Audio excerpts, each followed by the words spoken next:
January 3rd, 1945, 7:14 in the morning. The Belgian town of Houffalize lay frozen beneath a blanket of fog so thick visibility ended at 30 yards. Inside the turret of an M4 Sherman tank, Sergeant Michael Brennan pressed his eye against the gunner's sight and saw nothing. The optics had been shattered the day before by shrapnel. The reticle was inverted, upside down, useless. Protocol said to report it. Command said to wait for replacement parts. But from somewhere beyond the white wall of mist came a sound. Low, metallic. The unmistakable growl of a German Panther tank, hidden, hunting, closing in. Brennan had two choices: stay blind and die, or flip the sight, reverse his instincts, and fire at a target he couldn't see. He chose the impossible. The crew had been holding position since before dawn. Their Sherman, designated C-27, sat hull down behind a collapsed stone wall on the eastern edge of town. The Battle of the Bulge had turned this quiet Belgian crossroads into a killing ground. For 3 weeks, German forces had pushed through the Ardennes in a desperate winter offensive, and now, in early January, the Americans were pushing back, slowly, bloodily. Houffalize sat at the center of the bulge, a strategic choke point that both sides needed to control. Brennan's tank was part of a screening force, 4 Shermans spread across a half-mile front with orders to observe and report enemy movement, not to engage unless necessary. The fog had rolled in just after sunrise, thick as cotton, turning the battlefield into a sensory void. Sounds became distorted, distances impossible to judge. Every shadow could be death. Private Eddie Kowalski, the loader, crouched beside the main gun with a 75mm shell cradled in his arms. He was 19 years old, from Detroit, and his hands shook from cold and fear. Corporal Danny Hayes manned the radio, listening to static and scattered voices reporting German armor in the area. The tank commander, Lieutenant James Harlow, stood in the turret hatch, binoculars raised, scanning the white emptiness. "I don't like this," Hayes muttered. "We're sitting blind." Brennan didn't respond. He was focused on the sight, trying to make sense of what he was seeing. The previous afternoon, during a hasty retreat from a German probe, their tank had taken a near miss from an 88mm shell. The explosion had peppered the turret with shrapnel. No penetration, no crew injuries, but the gunner's optics had been damaged. When Brennan checked the sight afterward, he discovered the reticle, the crosshair used for aiming, had been knocked completely inverted. What should point up now pointed down. Left became right. The entire targeting system was reversed. He had reported it immediately. Lieutenant Harlow had radioed battalion maintenance. The response came back within an hour. No spare optics available, hold position, replacement parts inbound within 24 to 48 hours. In the meantime, C-27 was combat ineffective for precision fire. They could still shoot, but without a functioning sight, hitting anything beyond point-blank range would be pure luck. That was yesterday. Now, in the freezing pre-dawn fog of January 3rd, luck had run out. The sound came again, deeper this time, closer, the low, grinding rumble of heavy treads on frozen earth. Every tanker in the European theater knew that sound. It wasn't a Sherman, too light. It wasn't a half-track, too heavy. It was a Panther, the German Panzerkampfwagen 5, one of the most feared tanks of the war. Heavier armor than the Sherman, faster, better gun. In a straight fight, the Panther won almost every time. "Contact," Harlow said quietly from the turret. "Bearing northeast, range unknown. I can't see it." "Neither can I," Brennan replied. His eye was still pressed to the sight. All he saw was fog and the upside-down crosshair mocking him. Kowalski shifted nervously. "Do we run?" "We'd never make it," Harlow said. "Engine noise would give us away instantly. That Panther would hear us, track us, and nail us before we cleared 100 yards. Hayes looked up from the radio. "Command says hold position. Reinforcements are moving up, but they're at least 10 minutes out." 10 minutes. Brennan felt his pulse in his throat. The Panther was maybe 200 yards away, maybe less. In the fog, it could be right on top of them, and they wouldn't know until the muzzle flash lit them up.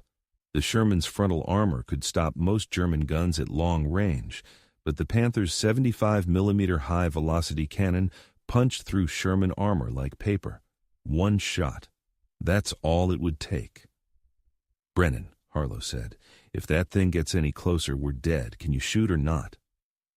Brennan pulled away from the sight and looked up at his commander. "The reticle's inverted, sir. I'd be aiming blind." "Then aim blind. Better than waiting to die." Brennan turned back to the sight. His mind raced. Physics, geometry, spatial reasoning, all the things he used to teach in a classroom a lifetime ago were suddenly the only things standing between his crew and a 75mm shell. The sound of the Panther's engine grew louder. It was moving, prowling, searching for targets in the fog. Any second now, it would spot them. Or worse, it would fire blind and get lucky. Kowalski whispered, "Brennan, what are we going to do?" Brennan took a slow breath. His hands, cold and stiff, gripped the traverse and elevation controls. "Load armor piercing," he said. The sound of the breech opening, the metallic clank of the shell sliding home, the snap of the breech closing. Kowalski tapped Brennan's shoulder. "Up." The fog pressed against the vision ports like a living thing. Somewhere in that white void, a panther was hunting them. And Sergeant Michael Brennan, former high school math teacher, was about to fire a tank gun using a sight that showed him the opposite of reality. Michael Brennan had never wanted to be a soldier. Before the war, his battlefield was a classroom at Fairmont High School in Dayton, Ohio, where he taught geometry to teenagers who couldn't care less about angles, theorems, or the practical applications of trigonometry. He was 28 years old when Pearl Harbor was bombed, married to a woman named Ellen, and already balancing a second job at his father-in-law's hardware store to make ends meet. Teaching didn't pay much, but Brennan loved it. He loved the moment when a confused student suddenly understood a concept, when abstract numbers became real, when logic clicked into place. His students called him Mr. B. He wore the same brown suit 3 days a week, kept a slide rule in his pocket, and had a habit of drawing diagrams on everything: napkins, newspapers, even the back of his hand. Ellen used to joke that he saw the world in equations. She wasn't wrong.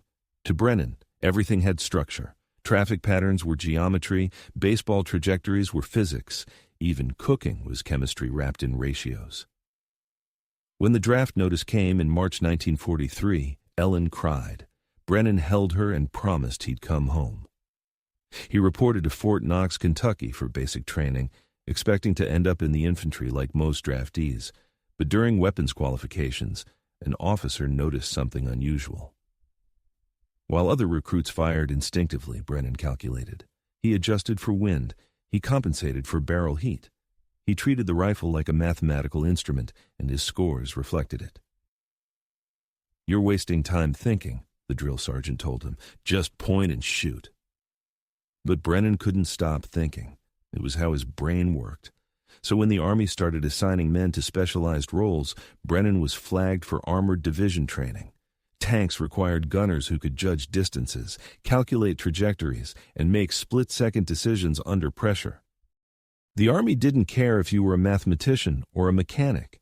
If you could hit a moving target at 800 yards while your own vehicle was moving, you were valuable.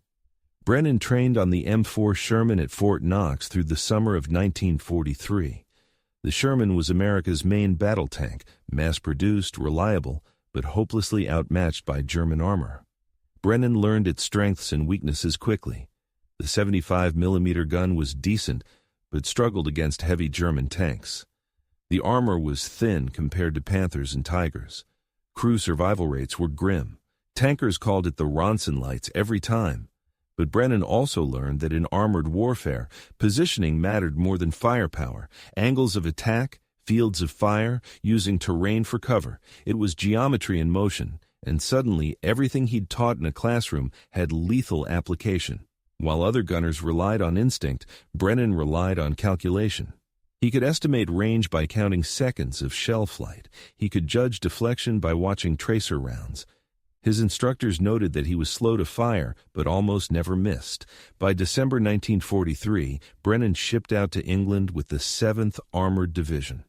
He wrote Ellen every week careful letters that said nothing about fear or death, only about the countryside, the food, the weather. He never mentioned that he'd been assigned to a Sherman crew, or that his life expectancy in combat was measured in weeks, not years. The crew of C-27 came together in England. Lieutenant James Harlow, the tank commander, was a Virginia farm boy with a steady hand and calm voice. Corporal Danny Hayes, the radio operator, was a Brooklyn kid who never stopped talking. Private Eddie Kowalski, the loader, was a factory worker from Detroit, strong as an ox and terrified of confined spaces, which made being inside a tank a special kind of torture. And then there was Brennan, the gunner, the quiet one, the guy who drew diagrams in the dirt and muttered equations under his breath. They trained together for months, learning to operate as a single unit. Tank warfare wasn't about individual heroics. It was about synchronization. The commander spotted targets, the gunner aimed, the loader fed shells, the driver maneuvered. If one man failed, everyone died. Brennan grew close to his crew in a way he'd never experienced before. They ate together, slept together, joked and argued, and shared fears they'd never admit to anyone else.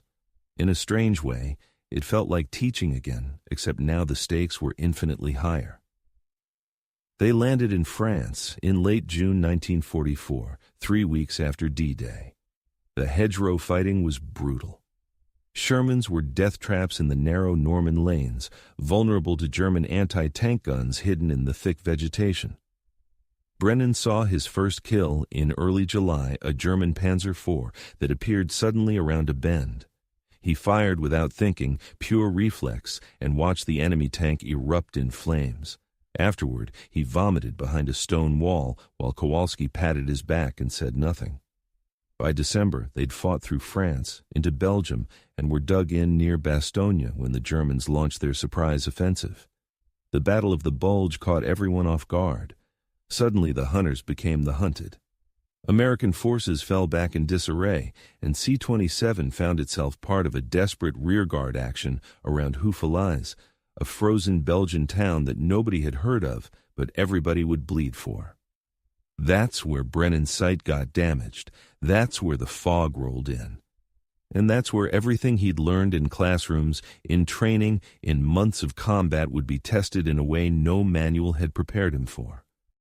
Because now, crouched in the turret with an inverted reticle and a Panther somewhere in the white silence, Michael Brennan had to become more than a teacher, more than a gunner.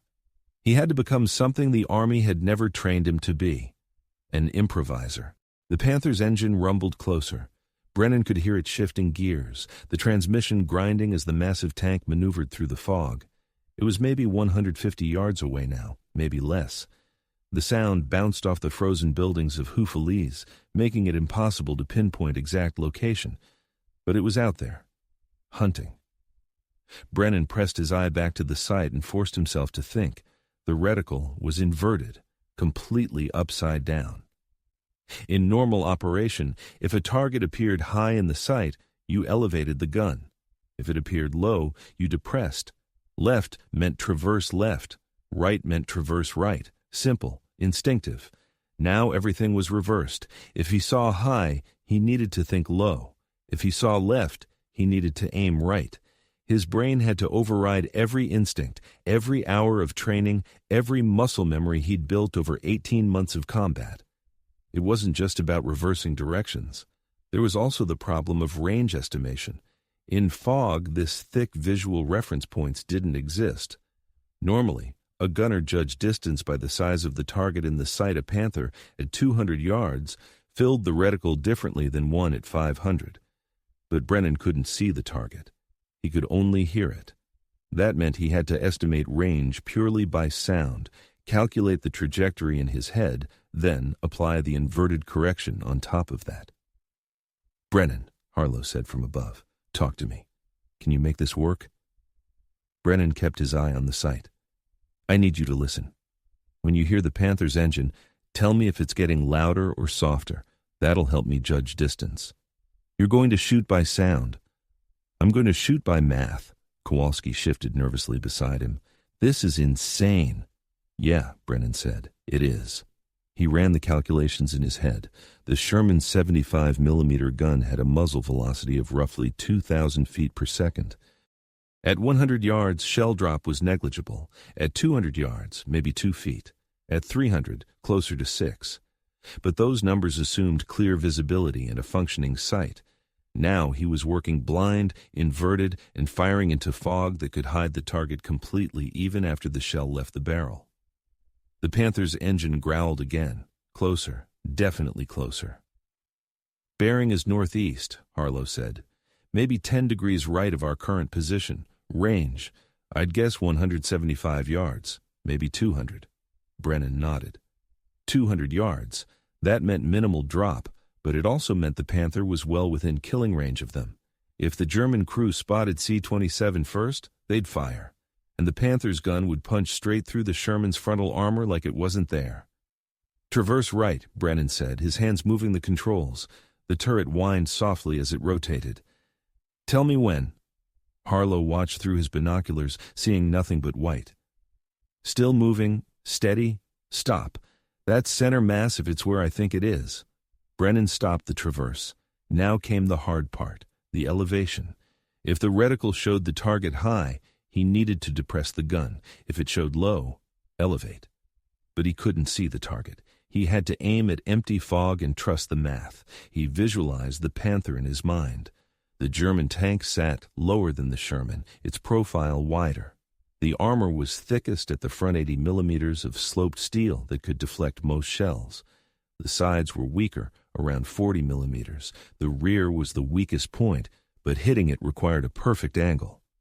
At this range, in this fog, Brennan had one realistic target, the frontal glacis plate, right where the hull met the turret. If he could punch through there, he might penetrate the crew compartment or disable the gun, but only if he aimed perfectly. And perfectly meant doing everything backward. Bob, Brennan, Hayes said from the radio station. I'm picking up German chatter. Multiple tanks in the area. If this Panther has friends... One problem at a time, Brennan cut him off. The engine sound shifted. The Panther was turning. Brennan heard the treads grinding, the pitch of the motor changing as the tank maneuvered. It was repositioning. Maybe it had spotted something. Maybe it was setting up for a shot. It's moving, Harlow said urgently. Brennan, if it's turning to face us... I know. Brennan's hands hovered over the controls. His mind raced through the calculations one more time. Inverted sight meant reverse elevation. Range estimated at 200 yards meant standard trajectory. Fog meant he wouldn't see impact until it was too late to correct. This was a one-shot problem. Miss, and the Panther would triangulate their position from the muzzle flash and return fire. In this fog, at this range, whoever shot first would probably survive. Whoever shot second would probably die. Loading armor-piercing, Kowalski whispered, though the round was already loaded. It was just something to say, something to fill the terrible silence. Brennan adjusted elevation. His hand trembled slightly, not from fear from the cold, from the pressure, from the sheer impossibility of what he was attempting. He was about to fire a 75mm cannon using a sight that showed him the opposite of reality, at a target he couldn't see, in fog so thick he might as well be blindfolded. Ellen's face flashed through his mind, his classroom, his students, the normal world that seemed so impossibly far away. Then it was gone, replaced by the cold metal of the gun, the smell of cordite and oil, the sound of that Panther's engine growing louder. Target range estimated 190 yards, Harlow said quietly. Wind negligible. Fog density complete. Brennan, this is your call. Brennan took a breath, released it slowly. His finger found the trigger. In his head he saw the equation one last time. Inverted sight plus estimated range plus blind. Firing equals... What? Survival? Death? Luck? No, not luck. Math? Cold, pure, unforgiving math. And Michael Brennan, former geometry teacher from Dayton, Ohio, had always trusted the math. Firing, he said. Yeah. The trigger released. The gun roared. Inside the cramped turret, the sound was deafening. A violent concussion that slammed through bones and chest cavity, rattling teeth and turning the air itself into pressure. The Sherman rocked backward on its suspension as the 75-millimeter shell left the barrel at 2,000 feet per second. Smoke and fire belched from the muzzle, briefly illuminating the fog in an orange flash before the white consumed everything again. Then silence. Not true silence. The Sherman's engine still idled, Brennan's ears rang from the blast, and somewhere in the distance other sounds of war continued, but the immediate terrible silence of not knowing. The shell had disappeared into the fog like a stone thrown into deep water. No visible impact, no confirmation, just empty white and the fading echo of the cannon's roar. Brennan kept his eye pressed to the inverted sight, searching for something, anything. His hand stayed on the controls, ready to traverse, ready to reload and fire again if needed. Beside him, Kowalski had already cracked the breech and was reaching for another shell, moving on muscle memory and training. "Did we hit?" Hayes whispered. Nobody answered. Harlow stood frozen in the turret hatch, binoculars raised but useless. 4 seconds passed, 5, 6. At 2,000 feet per second, the shell should have reached target by now, should have hit something, should have... The explosion came like a thunderclap from hell, a massive detonation somewhere in the fog northeast of their position, not the sharp crack of a shell hitting dirt or the metallic clang of a ricochet. This was different. This was the deep rolling boom of a catastrophic hit, followed immediately by secondary explosions as ammunition cooked off inside a dying tank. Orange light bloomed in the fog, fierce and sudden, turning the white mist into a glowing curtain. Flames rose higher, darker, feeding on fuel and oxygen and everything flammable inside a Panther tank's crew compartment. Then came the screaming. Human voices, German voices, shouting in panic and pain. The sound of men trying to escape a metal coffin that had become a furnace. Hatches clanging open, boots on frozen ground, more yelling, orders being barked, chaos spreading through whatever German formation had been moving through that fog. Brennan pulled away from the sight. His hands were shaking now, properly shaking. He'd made the shot, somehow impossibly, using an upside-down sight and nothing but math and sound, he'd hit a moving Panther tank through fog so thick he couldn't see 30 yards. "Holy Christ," Kowalski breathed. "Holy Christ, you got him." Harlow ducked down into the turret, his face pale. "Direct hit. I can see the fire now. That Panther's burning, Brennan. It's burning."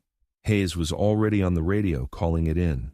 "Command, this is Charlie 27. Enemy armor destroyed at grid reference." He rattled off coordinates, his voice higher than normal, adrenaline making every word rushed. But Brennan wasn't celebrating. His mind was already moving to the next problem. The Panther hadn't been alone. Hayes had picked up German chatter suggesting multiple tanks. The explosion had just announced their position to every German unit within a mile.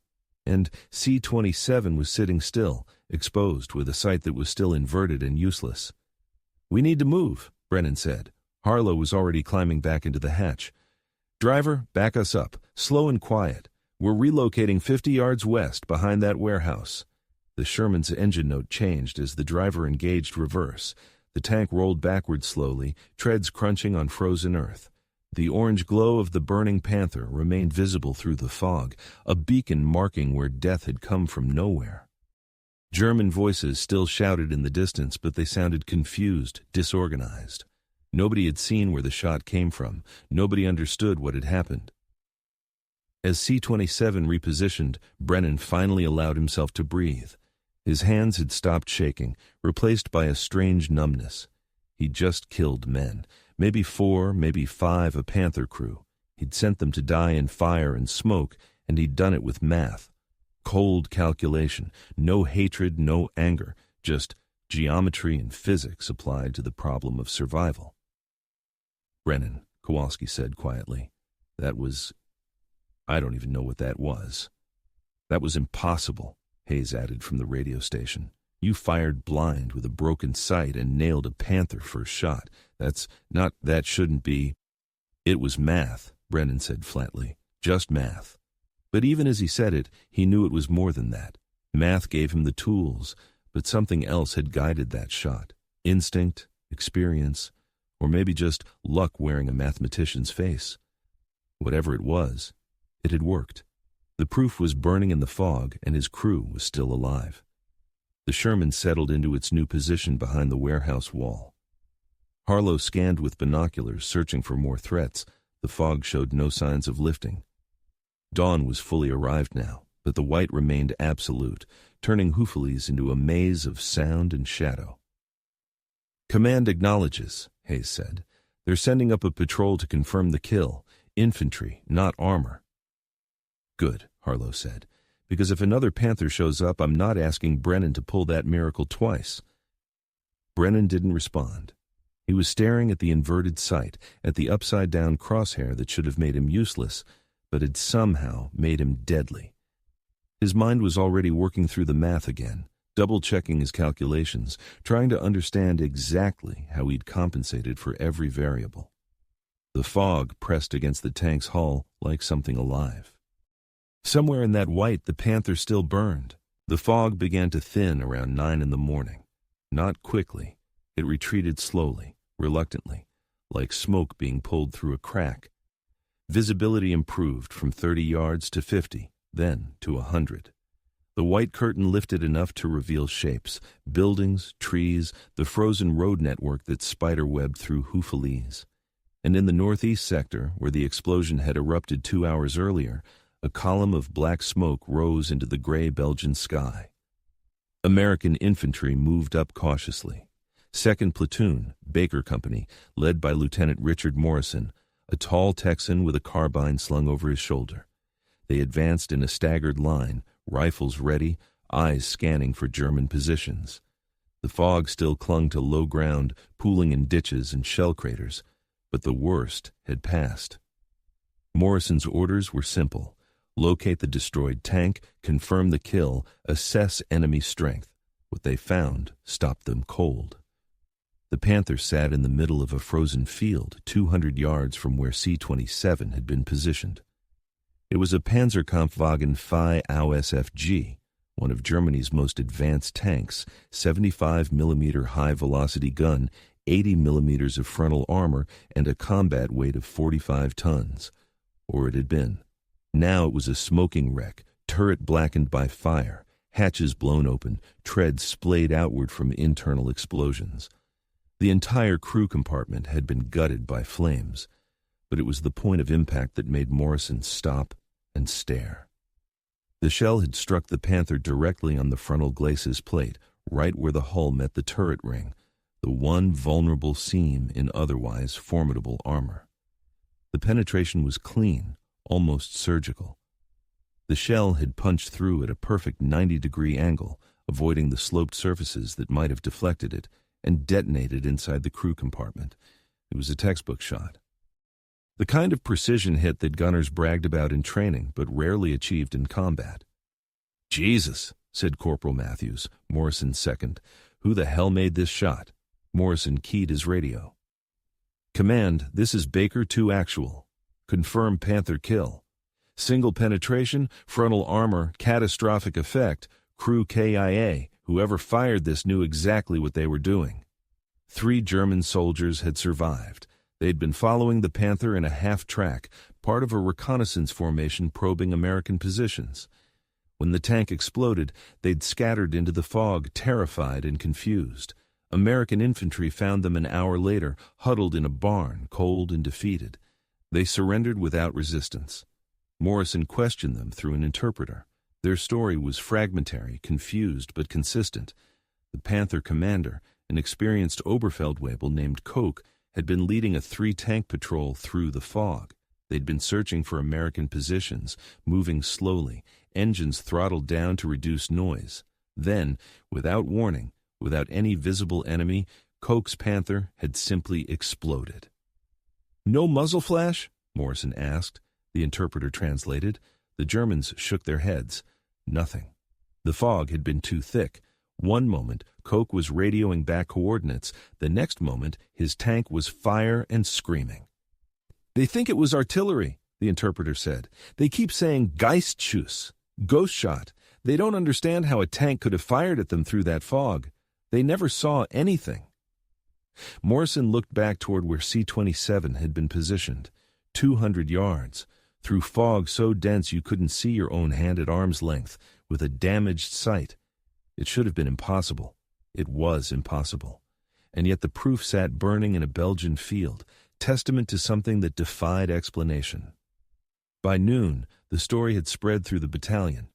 A Sherman crew had killed a Panther blind. Fired once, hit once, using broken equipment and nothing but instinct. Some called it luck. Others called it a miracle. A few of the older tankers, veterans of North Africa and Sicily, called it something else. Skill at the edge of human capability. Harlow brought Morrison to see C-27 that afternoon. Brennan was outside the tank, cleaning the main gun with an oil rag, methodical and quiet. He looked up when Morrison approached but didn't salute. Tankers didn't salute in combat zones, too easy for snipers to identify officers. "You the gunner?" Morrison asked. "Yes, sir." Morrison glanced at Harlow. "Show me the sight." They climbed into the turret. Morrison peered through the gunner's optics and immediately saw the problem.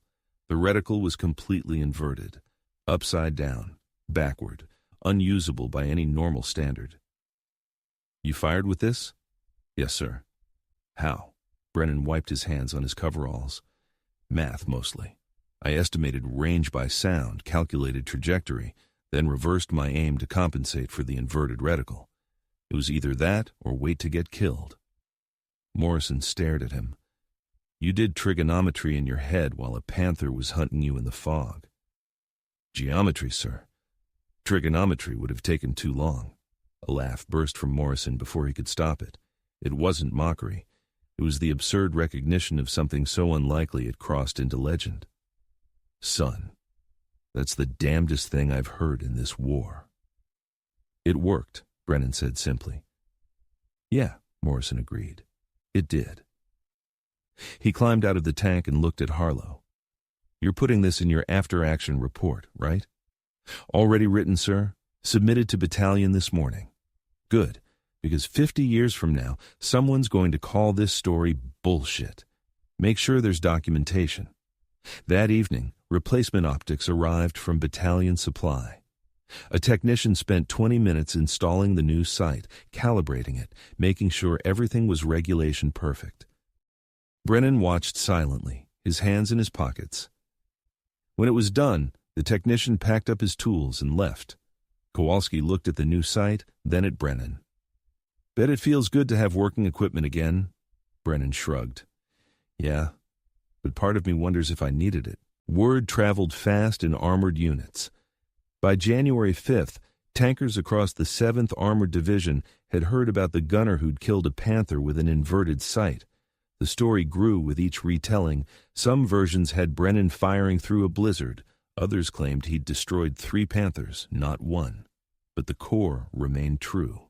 One man, one impossible shot, one broken piece of equipment turned into a weapon. Other crews started asking questions. What if their sights got damaged? What if they had to fire under similar conditions? Brennan's upside-down method, as it became known, began circulating through tank battalions like underground currency. Gunners practiced mental inversions during downtime, imagining scenarios where they'd have to aim backward. Commanders encouraged it, not officially, never in writing, but in the quiet way good officers prepare men for worst-case situations. A week after the Houffalize engagement, a Sherman from the 3rd Armored Division knocked out a German Jagdpanzer using a partially damaged sight. The gunner credited Brennan's example. He'd remembered the story, applied the same logic, and survived. 2 weeks later, another crew in the 4th Armored Division used inverted aiming to hit a pillbox when their optics fogged over during a river crossing. The technique was spreading, evolving, becoming part of the oral tradition that kept soldiers alive. Brennan himself never spoke about it. When other tankers approached him asking for advice, he'd shrug and say, "Just think backward, trust the math." He didn't see himself as an innovator. To him, it had been pure survival instinct wrapped in geometry. But others saw something different, proof that human ingenuity could overcome mechanical failure, that training and intellect mattered as much as firepower. The war in Europe ended on May 8, 1945. Brennan was in Germany when the news came, his Sherman parked in a field outside Magdeburg. He sat on the hull with his crew, sharing cigarettes and silence. They'd survived. Against impossible odds, through frozen Belgian winters and German counteroffensives and 100 moments where death had come close enough to touch, they'd survived. Brennan returned to Dayton in July. Ellen met him at the train station, and they held each other without words. He looked older, thinner, harder, his eyes carrying weight that hadn't been there before. But he was home. That was enough. He went back to teaching that fall. Same school, same classroom, same geometry lessons. But everything felt different. His students complained about math being hard, and Brennan would pause, thinking about a morning in Houffalize, when hard meant calculating death through fog with an upside-down sight. He never told them, never mentioned the war except in the vaguest terms. What could he say that they would understand? In 1947, the Army published a field manual on armored warfare that included a section on emergency firing procedures.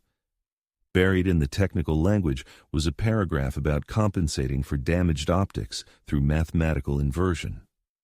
No names were mentioned, but tankers who'd served in Europe recognized the source. Brennan's impossible shot had become doctrine. He taught for 32 more years. Retired in 1977, died quietly in 1994 at the age of 79, surrounded by family. His obituary in the Dayton Daily News mentioned his military service but gave no details. Just, Sergeant Michael Brennan, World War II veteran, beloved teacher. Most of his former students never knew what he'd done in Belgium. Never knew that their soft-spoken geometry teacher had once fired blind through fog and killed a Panther tank using nothing but his mind. But in veterans' halls and tank museums, among the shrinking community of men who'd fought in Shermans against Panthers and Tigers, the story survived. It was told to new generations of soldiers as both warning and inspiration.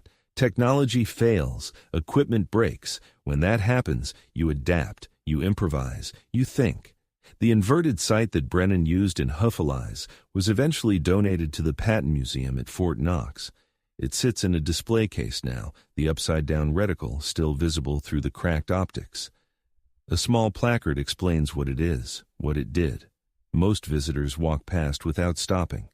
But occasionally, someone pauses, reads, understands that this broken piece of glass and metal represents something profound, the moment when a human mind became more powerful than the tools designed to extend it. Wars are won with tanks and planes and artillery, but they're also won by people like Michael Brennan, quiet, thoughtful, unwilling to accept that broken meant useless. He took what the Army said was impossible and made it inevitable, not through brute force, but through the same patient logic he'd once used to teach teenagers about angles and triangles. If you found this story valuable, subscribe to keep these forgotten acts of brilliance alive. Share it with someone who needs to remember that the greatest innovations often come not from perfect tools, but from imperfect people refusing to give up. Leave a comment with your thoughts. Someone out there might need to hear them. History remembers the generals and the battles. But it's the stories like Brennan's, the impossible shots, the improvised solutions, the moments when everything was broken except the human will to survive, that remind us what war truly costs and what humans are truly capable of when pushed to the absolute edge.